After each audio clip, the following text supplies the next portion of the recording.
Hi,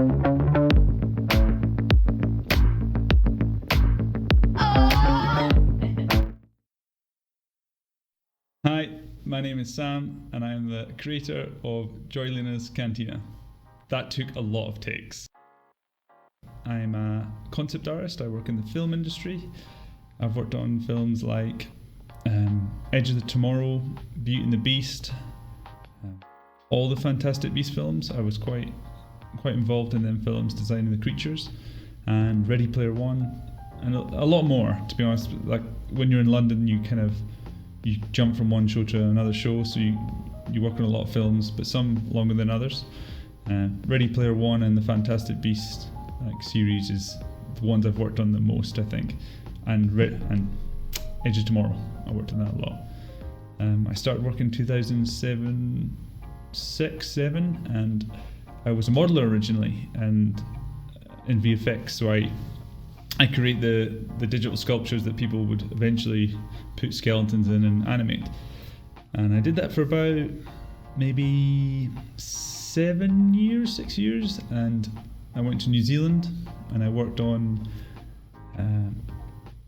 Clash of the Titans I worked Clash of the Titans in London, and after Clash of the Titans I went to New Zealand to work on Planet of the Apes and Prometheus for a bit, and then I stayed there for about a year, and then I came back because my family were here, so I couldn't stay away too long.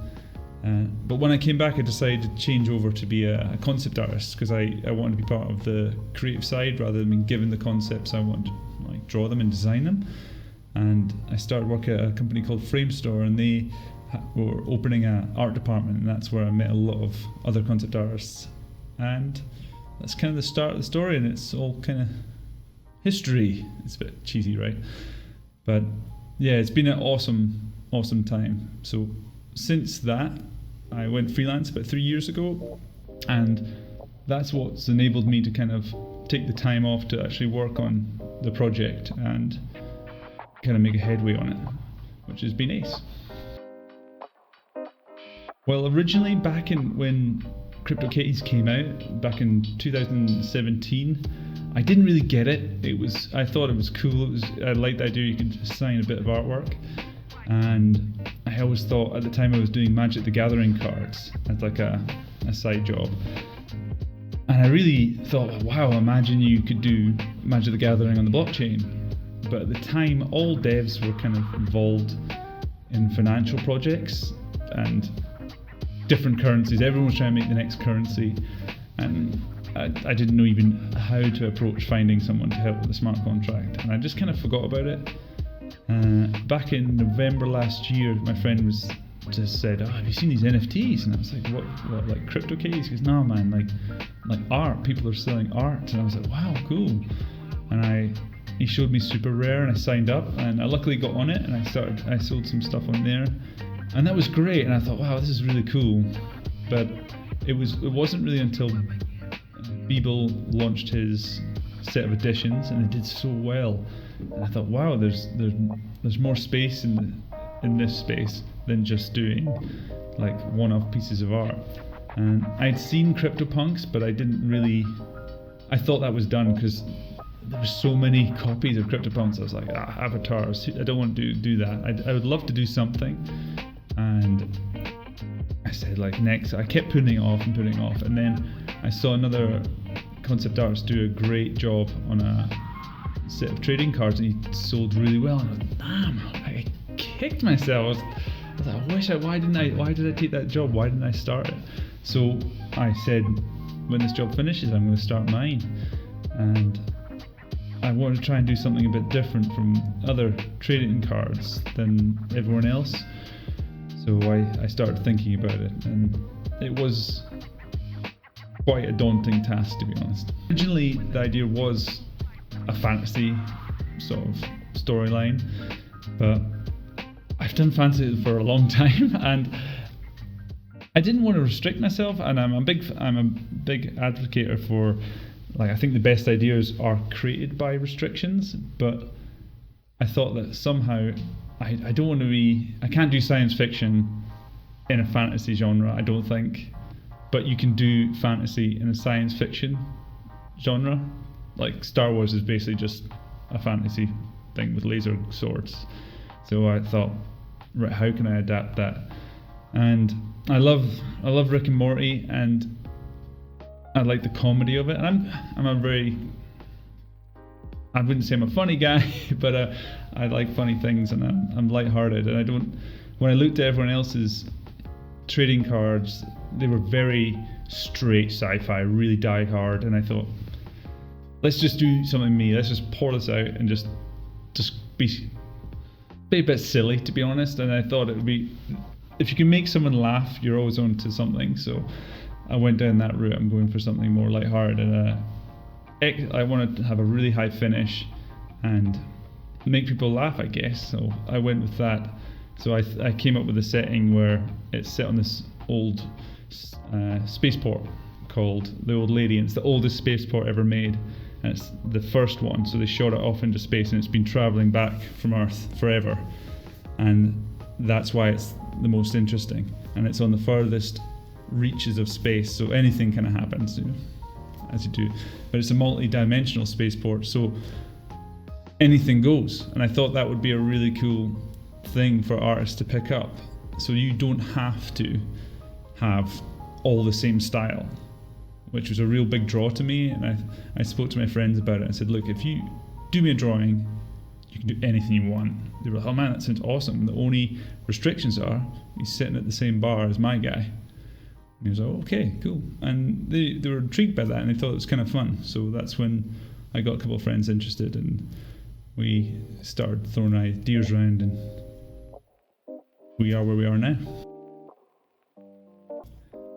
So, aim of the project. Well, there was a problem that I was trying to solve with doing it on the blockchain, which was, if you're a digital artist working on one of these card games like Magic the Gathering or any other trading card, you generally can't sell the digital art, but you can sell the traditional art. So for a traditional artist, they get a lot more money from doing the job, and you can do it full time, which is fantastic. But for a digital artist to do it full time would be quite hard. You'd really have to churn the cards out. So I thought, well, make Magic the Gathering on the blockchain. But Magic the Gathering is a really complex game, and I wasn't up to. You need a team to design the mechanics. That's why it's so popular. And I'd seen other people doing trading cards, and they were more of just a collectible thing.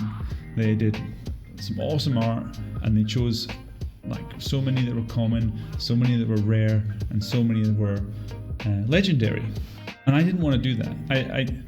I thought it was cool, like it looks ace, but I really liked what CryptoPunks had done with the generative art, and I thought, how could you incorporate that? Other than just doing one guy with lots of different attributes to turn off and on, it gets a bit stale. It's very hard to do, and at the time I didn't think it was worthwhile. Admittedly, I've seen the apes and other great projects, and you can do it really well. So I probably should have just done that. But I didn't. I decided to do trading cards, because I want to do art myself. I just want to do fun characters, so I was being selfish in a way. And how do we choose which ones are rare and which ones are not? Because you don't really want one art to be just decided to be common, one art to be legendary. That doesn't make sense. They're all great bits of art. So I thought, well, why don't we do editions of each art piece? We have a legendary, a rare, uncommon, and common. What makes that special? So then I started thinking about, why don't I add in a randomized game mechanic that anybody can pick up and use, any developer. And that's when the kind of idea clicked. I thought, wow, this is really cool. We can take great art and then apply utility onto each art. So I contacted a friend that used to work at Games Workshop and Wizards of the Coast, and asked him if he knew anyone who knew games mechanics.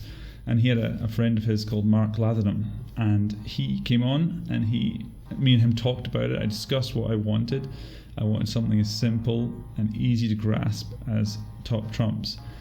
And he was like, so you want something like strength, power, anything like that, these sort of traits you used to see in old school top trump cards. And I said, yeah, I want that, but I don't want to be that specific.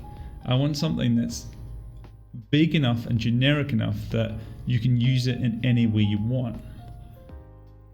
So we came up with these gems and the classes and power-ups. And basically what you can do with these is you can make card games, but a developer could make a Mario clone or a racing game.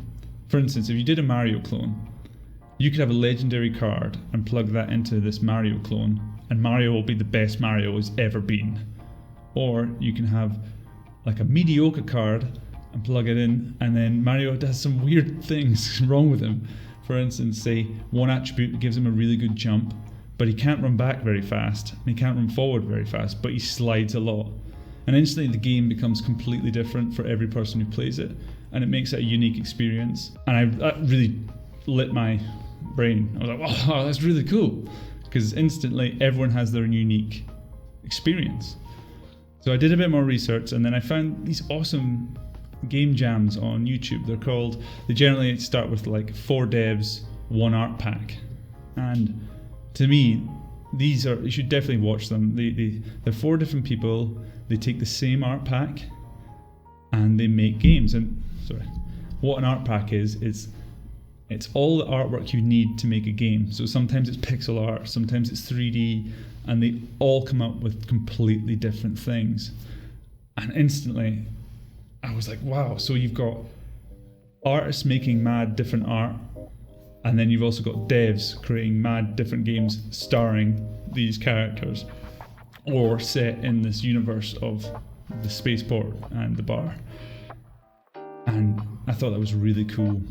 And it was kind of the kind of moment things clicked. So overall, the kind of aim of the project is to become a cycle between creating the art, selling it, and putting out game bounties for developers to make games for us as the community who have the cards. And a cycle goes around, and I keep hitting that mic, and it just keeps going around. And it's a really interesting thing. And imagine it could become a DAO one day, but everyone talks about DAOs, and I'm trying to keep my head kind of level and not going crazy. I want to try to do small, achievable things well and do it in steps rather than going crazy. So what is Joylina's Cantina? Currently in its current state, it is a set of trading cards, 10,000 trading cards, each with its own unique rarities and stats. There's 25 characters, and each have about 400 additions.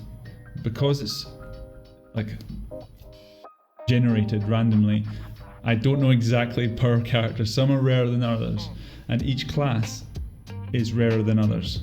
So some people have more rares and more legendaries, and some have less. And the reason we did that was because it kind of took the bias off us, and it was just the script is making the decision. And it made it interesting as well. For instance, say there is only possibility of 5 people holding every character in a legendary class. So you could have 25 legendary cards. There's only 5 people that could do that. But then there's leftover cards. So there's always people who would be trying to get the rest of the pack. And that's where there's a sort of cycle of buying pressure where people would like to buy these cards. We weighted it so each class is pegged. And that means that every common has a 2 no matter what, a score of 2 in one of the categories, and it goes up with every class. So if you've got a legendary, you're guaranteed at least 1 gem with a 4. And that makes it kind of interesting because it means that there are commons with great scores that can beat as good as a legendary, but generally, if you've got a legendary, you're probably going to get a higher score. Where did I come up with the name? It's a difficult name to say, but once you get it, I think it sticks with you. I think it's it's so tricky to say that people won't forget it. So Joylina Cantina. And I got it from, I was listening to the radio one day and Dolly Parton came on, Jolene, and I thought, wouldn't it be cool if a Dolly Parton character ran a space bar? And she kind of, no one messed with her. I thought that was the starting point for the idea for Joylina, but she's definitely changed since then. There's a lot of lure to come, but that takes a long time to write, and it's not just me doing it. I've got a friend who she's helping me with that. I've definitely learned that you need people to help you do these projects because it's nowhere near as easy as people think. The idea for the spaceport, I just wanted to have that variety. Like, you could just have anything happen, and especially the word Cantina, people instantly know. When you hear Cantina, you think of the bar scene in Star Wars, and there's definitely a link of that vibe in the world that I am. Even though it's very different stylistically, there's definitely going to be that sort of hustle and interest to it. At the time when I started out, there was a thing where no one could really view their NFTs, and I thought that was really naff. I was like, why can't... No one's done this. Like, no one's made a browser. And there are browsers now, and there's galleries, but they're all kind of... they're all just kind of generic, and I thought, wouldn't it be cool if you could make something that was something else, but it was a browser, but it didn't come across as a browser when you looked at it. And I thought, well, that's kind of where the bar idea came from, was what happens if you had the point of view of the barman, and you could flick through all the cards you've got on almost like a carousel. And that's the first thing I think we'll tackle, because it's pretty simple and it builds a lot of the assets that I would need to build the bar. A lot of people in the Discord are quickly just like, I can't wait to try the metaverse. I hate the word metaverse because it's instantly throws people into Ready Player One and this massive world of high expectations. And with this project especially, it's an indie project. Like, Decentraland have billions, and look at Decentraland. It's still super primitive and it's huge. Where I want to do the complete opposite to that. I'm thinking, for a Dune reference, Fremen thinking. I'm thinking skirmishes and small attack vectors, if you know what I mean. Take small tasks and really do them well. And if the sale does well, it would be amazing to partner with a developer or a team to build a small bar that, not for all the card holders, because that's 10,000 people. No one wants to go anywhere with 10,000 people. Imagine you could have a little bar that you and your friends from the community could host together and go in the bar and play these games. And the bar itself can be a game, and then games within that game, if you understand, almost like an arcade. I like the idea of mystery, and I really like what the Bored Ape guys are doing a great job making all these sort of treasure hunts and these puzzles to solve. And I thought, what happens if the bar itself is a big puzzle and you have to kind of figure it out? And there's tons of other things you can do in the meantime.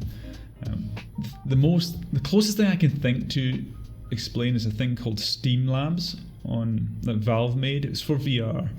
And if you've not tried it, it's free. If you've got VR, you can go down, you can just download it and play it. I think you might be able to play it without VR, I'm not too sure.